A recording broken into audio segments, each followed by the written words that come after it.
अद्वैत एक software engineer था। उसने शहर के पुराने हिस्से में एक सस्ता बड़ा सा कोठा खरीदा था। उसकी बीवी अनन्या को ये जगह ज्यादा पसंद नहीं आई। अद्वैत, ये घर, मुझे यहां एक अजीब सी घटन महसूस हो रही है। अनन्या ने दरवाजे के बाहर खड़े होकर कहा, यह तुम्हारा वहम है प्यारी। हम शहर के उस पुराने हिस्से में हैं। यहां हर पुराने मकान को एक पुरासरार कहानी मिल जाती है। अद्वैत हंस पड़ा। वो दोनों अपना सामान लेकर घर के अंदर दाखिल हुए। घर के अंदर की हवा में धूल और पुरानी लकड़ी की महक थी। फर्श पर पुरानी कालीन बिछी थी जिस पर फूलों का नक्शमांद पड़ चुका था। अन्या ने एक कमरे का दरवाजा खोला तो उसे एक झटका सा लगा।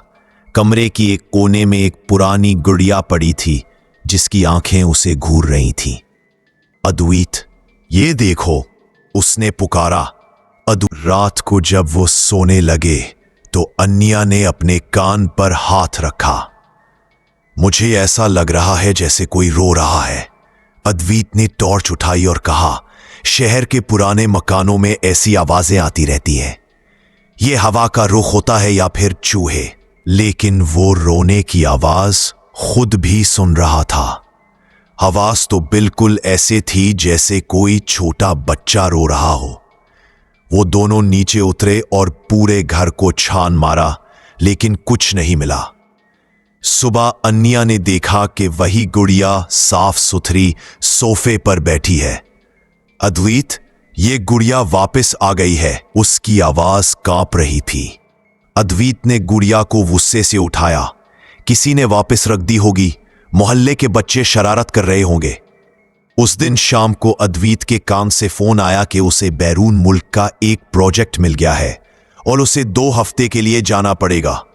लेकिन मैं इस घर में अकेले नहीं रह सकती अद्वैत। सोनिया अगले दिन आ गई। वो एक डायरेक्टर थी और पुरासरार कहानियों पर डॉक्यूमेंट्रीज बनाती थी।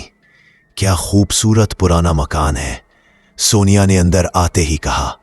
ऐसे मकानों में तो जरूर कोई ना कोई कहानी होती है। रात को खाने के बाद सोनिया ने पूछा, भाभी, क्या तुम्हें यहां कुछ अजीब महसूस नहीं होता? अनन्या ने डरते डरते गुड़िया और रोने की आवाजों का जिक्र किया। सोनिया की आंखें चमक उठी। शायद यहां कोई है, कोई ऐसा जो हमारे साथ रह रहा है। उस रात अन्या ने ख्वाब में देखा कि एक छोटी सी लड़की उसके बिस्तर के पास खड़ी है और कह रही है, मुझे मेरी गुड़िया वापस दो।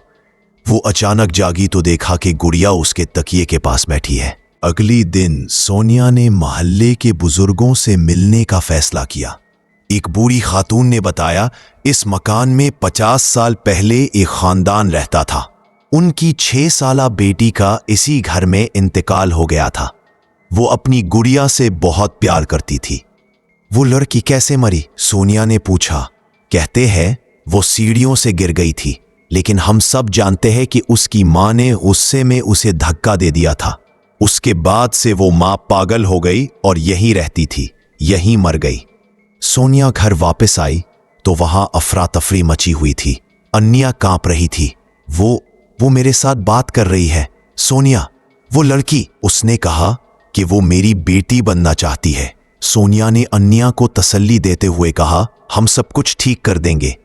सोनिया ने घर के तहखाने में जाकर पुरानी डायरियां और तस्वीरें ढूंढ निकाली। उसे वो गुड़िया भी मिली जिसकी आंखें जुड़ी हुई थीं।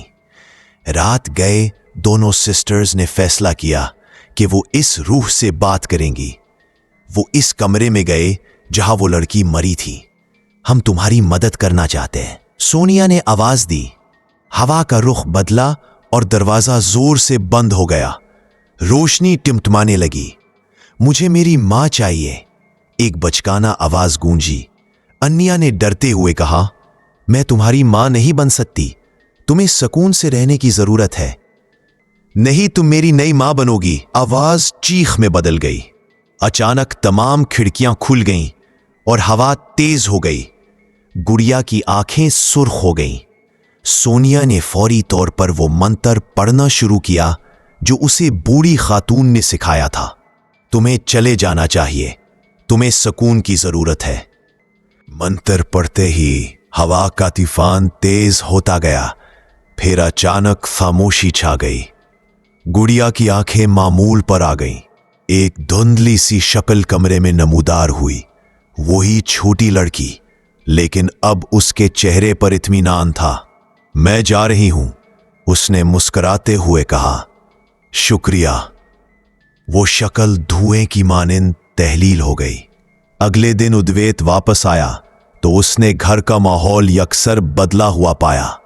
हर तरफ सुकून और खुशी थी। तुम्हें पता है, मुस्कुराते हुए कहा, शायद हर पुराने घर में कोई ना कोई कहानी होती है, लेकिन बास कहानियों का इख्तिताम अच्छा भी होता है। उद्वैत ने उसे गले लगा लिया। हमने यहां एक छोटी सी रूह को सुकून दिया है। अब ये घर वाकई हमारा घर है।